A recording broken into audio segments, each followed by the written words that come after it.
Good evening, and thank you all for joining us. My name is Ben Boxer, and I'm the Public Information Officer for the Fairfax County Park Authority. I'd like to welcome you to our virtual meeting this evening as we listen to your feedback on the Park Authority's proposed fee adjustments for 2024. This is a staff-led public meeting. We do have some Park Authority board members in attendance and may potentially have additional elected or appointed officials join us throughout the evening. With that said, the purpose of this meeting is to hear from you. And any officials attending with us tonight will simply be listening to your input. There will be no votes or action taken tonight on any part of the fee proposal. This meeting is being conducted electronically through dedicated video and audio conferencing via public input. Tonight's meeting is being recorded, and the recording will be made available online within the next day or so on this same website, engage.fairfaxcounty.gov/FCPA-fee-schedule.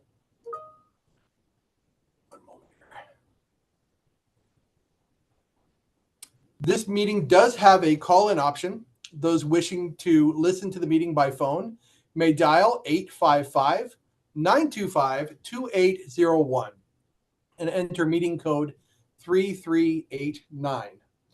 We'll go ahead and put that in the chat for your reference. And please note that there is a slight delay between the telephone and the online broadcast. So if you would like to call, we recommend that you may want to distance yourself from your computer, as it may be difficult to listen to the meeting from both your computer and your phone at the same time. This will also be the same phone number and meeting code to use if you would like to share your comments with those in attendance. But more to come on that later in the program.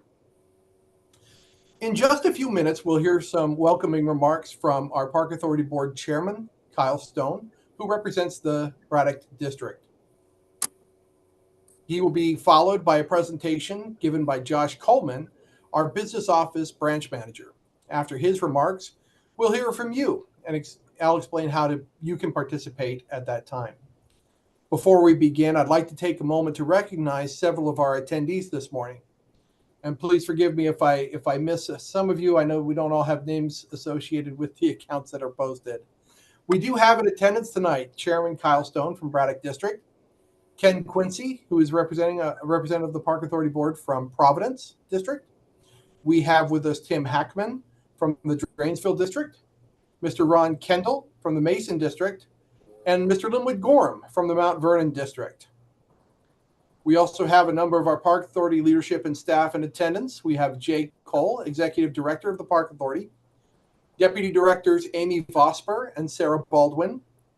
We have Mike Peter, who is the Director of Business Administration, Cindy Walsh, the Director of Park Services, Laura Grape, Director of Resource Management, Ryan Carmen, Director of Golf Operations. And again, we do have several other staff who are here and who are eager to hear your input on the proposed fee adjustments for 2024. Welcome to all of you, and thank you for being with us. To kick things off, I'll turn the time over to Chairman Stone for some brief opening remarks. Chairman, time is yours. Thank you, Ben. Just want to say welcome to everyone. Thank you for joining us. This meeting, public meeting on the proposed fee adjustments for 2024. This is an annual exercise in which we evaluate the Park Authority fees to ensure that we are assessing fees that are affordable and that provide us the revenues we need to fund our park system, services, and its programs. This proposal has been prepared after a thorough analysis by our outstanding staff and in accordance with the goals of minimizing costs and responsibly administrating the resources with which we are entrusted. I'd like to personally thank our Park Authority staff for their outstanding work in this regard and appreciate that they're here with us this evening. Tonight is about hearing from all of you, though, your feedback and your comments. So in the interest of keeping my part short, I'll just say thank you again for being here. Welcome. Glad you took the time to join us and looking forward to hearing from you. Thank you, Mr. Chairman. Appreciate those remarks. Now we'll turn the time over to Josh Coleman, our Business Office Branch Manager, for a brief presentation regarding the fee proposal process. Josh, the time is yours.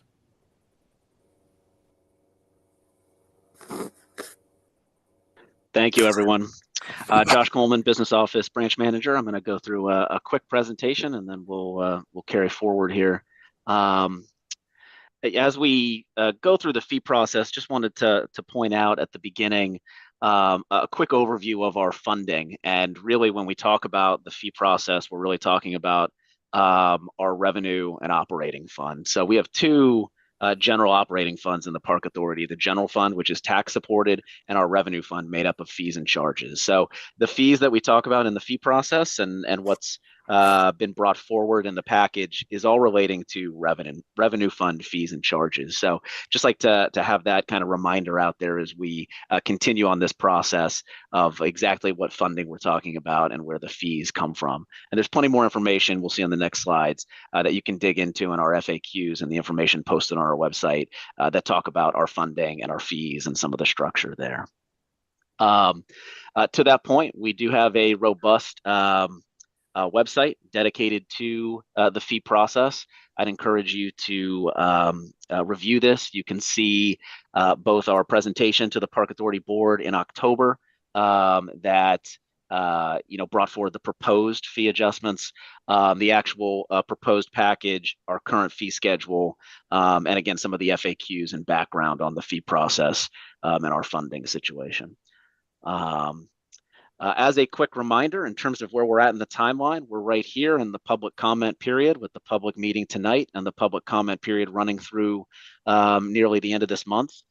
From there, we'll go back to the Park Authority Board in the December meeting for them to review and potentially approve the fee package. And any fee adjustments that are approved would take effect in January. The last slide I have here is we do want to hear from you. So whether it's at the meeting tonight or through the website, there are plenty of opportunities for you to provide your comment. I've listed the website here where you can go and write in your comments at the engage.fairfaxcounty.gov portal, as well as by letter. And just a reminder that we do want all comments in by Wednesday, November 29th, for them to be included in the information that's ultimately distributed to the board for that December meeting. And that really wraps up my comments for tonight. Thank you for being here, and I'll turn it back over to Ben. Thank you, Josh. We appreciate you sharing that information with us, and appreciate all the time and effort from you and your staff in working through this process. Now it's time to hear from our residents. The Park Authority Board has made it very clear that public engagement on the topic of park fees provides the board and staff with useful context and a much greater understanding of community concerns. We've received a number of comments already, and for those who have already submitted comments, we thank you for those. But we are continually looking for more input and information. We welcome your comments and feedback on the proposal, which was released earlier this month.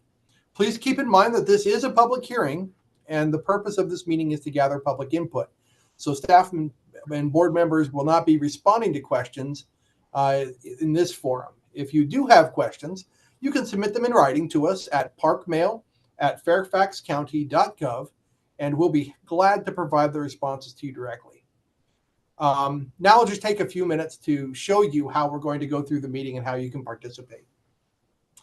First, for those of you watching the broadcast of this meeting on the website, we are accepting live feedback using the public input chat box on the meeting screen that you see. You may also submit written comments below the broadcast window in the section labeled Submitting Comments Online. Those comments will be sent directly to the Park Authority through a separate component of public input. For those who would like the opportunity to speak at this evening's meeting, you may do so by telephone. Again, the number to dial is 855-925-2801. The meeting code is 3389. And I'll add some additional instructions to the chat and walk you.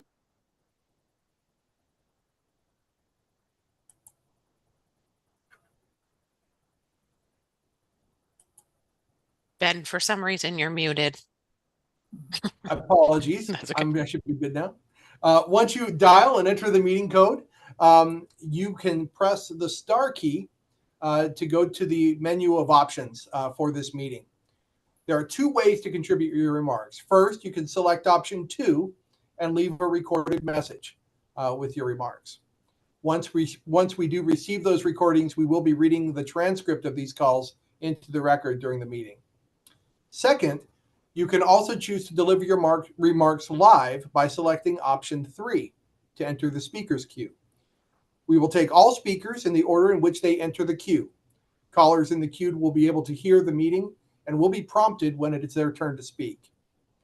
Again, we've placed those instructions in the chat if you'd like to refer to them and dial in.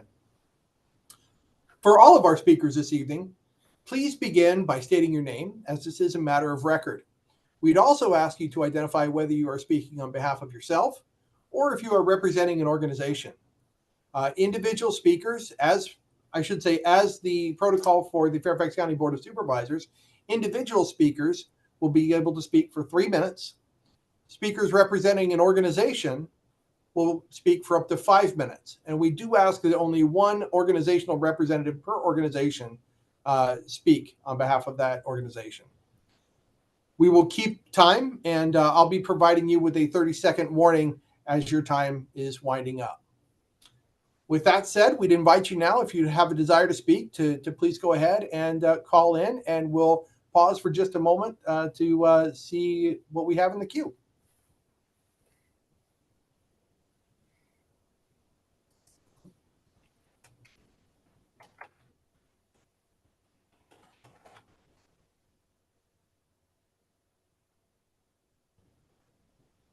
While we are waiting for some folks, we want to make sure that if you have not had the opportunity to review the proposed fee adjustments for 2024, the detailed proposal is available online through our fees website at fairfaxcounty.gov/park/fees.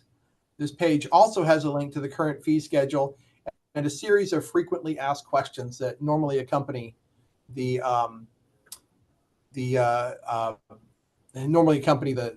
fee schedule as it's released.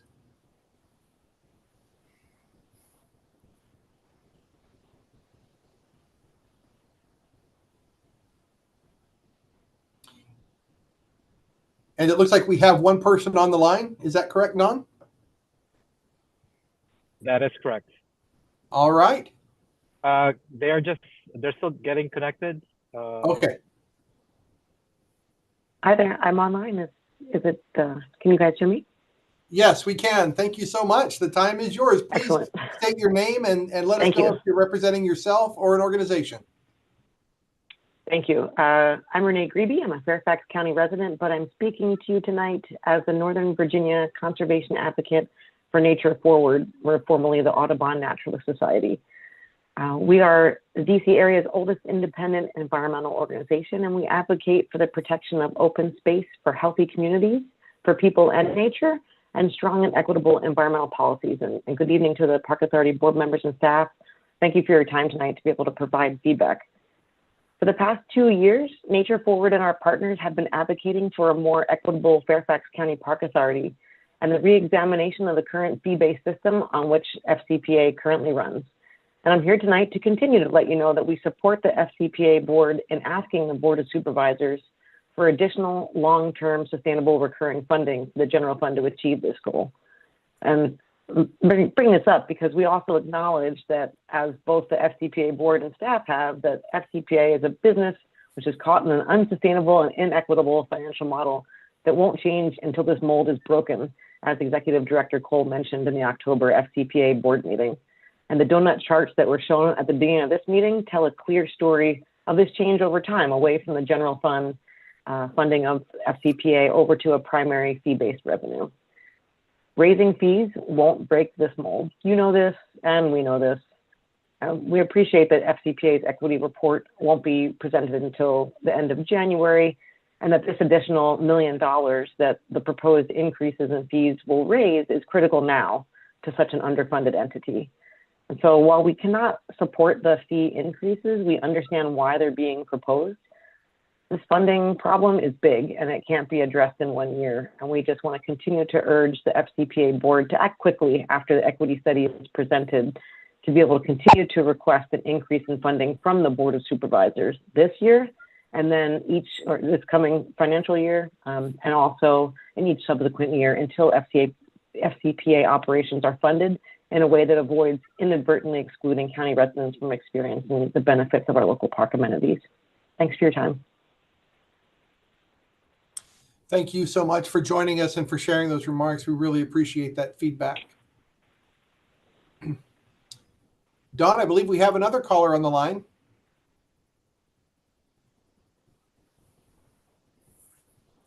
Yes, just joining now.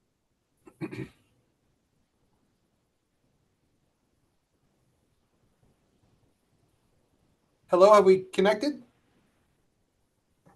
Yes, can you hear me?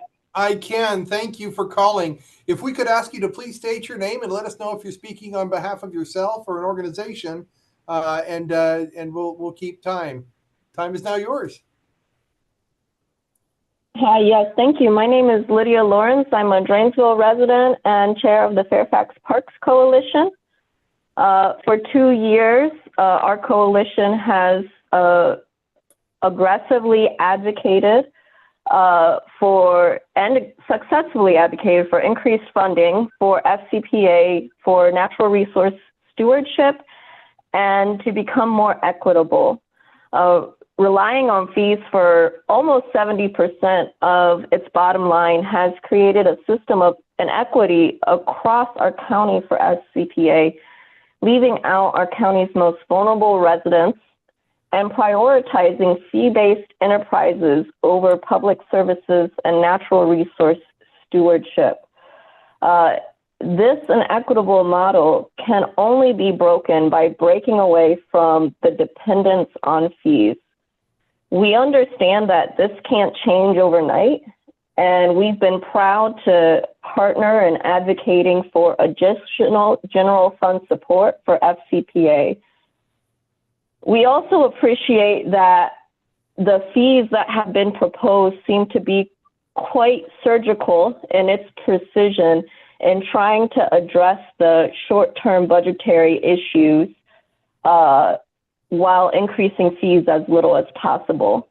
With that said, we strongly urge FCPA to be aggressive in its general fund requests, especially with the equity study and the equity ask that's to be released come January, so that we can further ourselves in the process of moving away from this reliance on fees.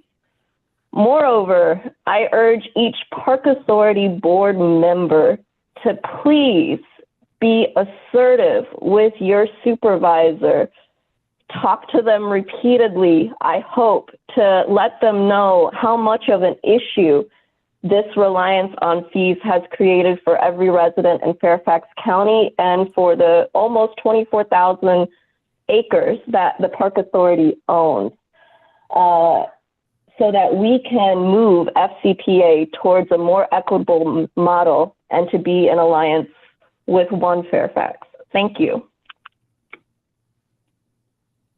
Thank you. Thank you for joining us this evening and for sharing those comments. We very much appreciate it. I see that we have one more speaker currently in the queue.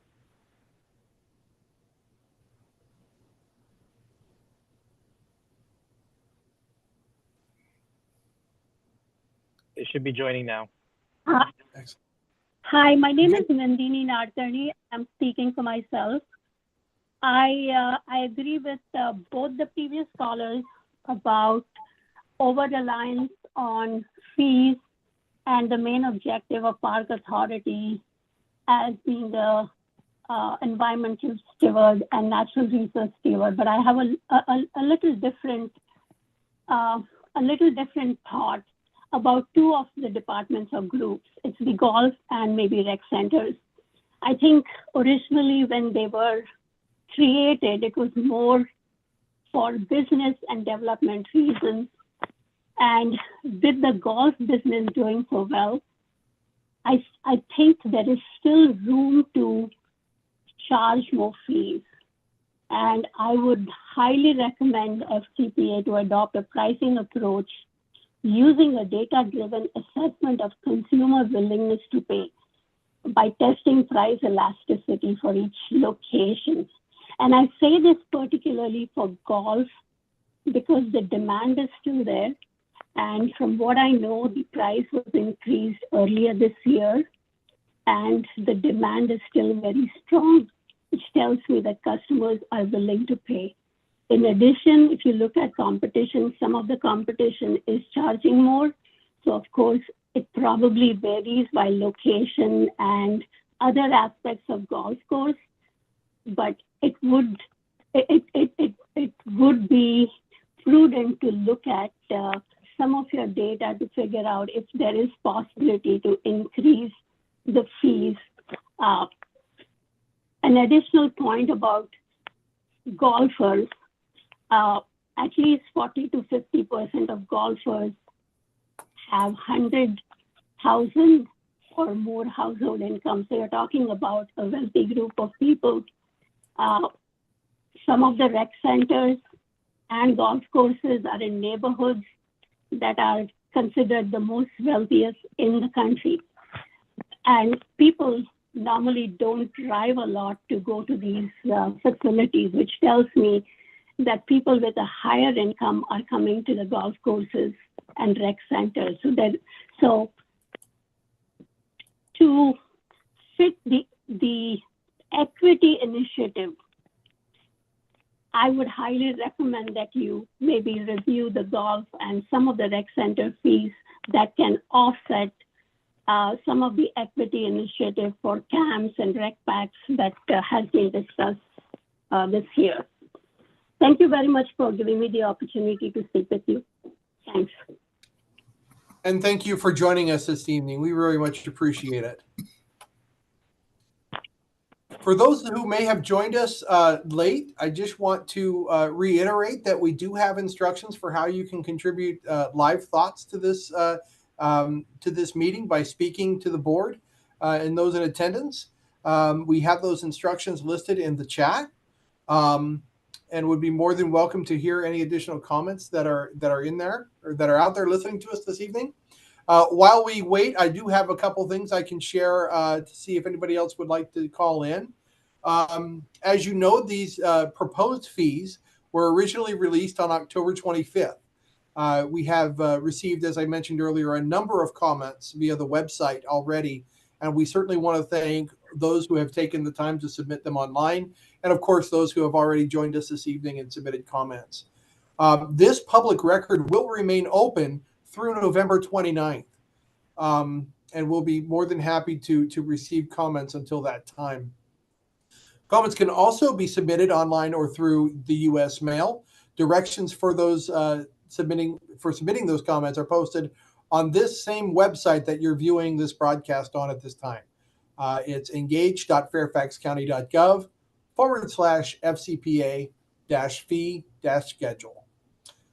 Fee adjustments, once everything has been considered by the Park Authority Board, they will be an item on their December 13th meeting agenda, and the approved fees will take effect on January 1st, 2024. Again, just a reminder that a recording of this evening's meeting and proceedings and a copy of the presentation that was shared will be available on this website for your reference moving forward. With that, we'll just take another check at our call-in queue. And we see that there's no one currently listed. And we haven't received any written comments in the chat or recorded messages to read into the record. So hearing and seeing no further comment, I think we'll go ahead and adjourn our meeting at this point with the remainder of this information, with the reminder that this information is available on our website. And we will continue to welcome any and all community feedback through November 29th. Again, we thank you for your participation this evening, and we wish you a very pleasant and safe evening tonight. Thank you for joining us. Good night.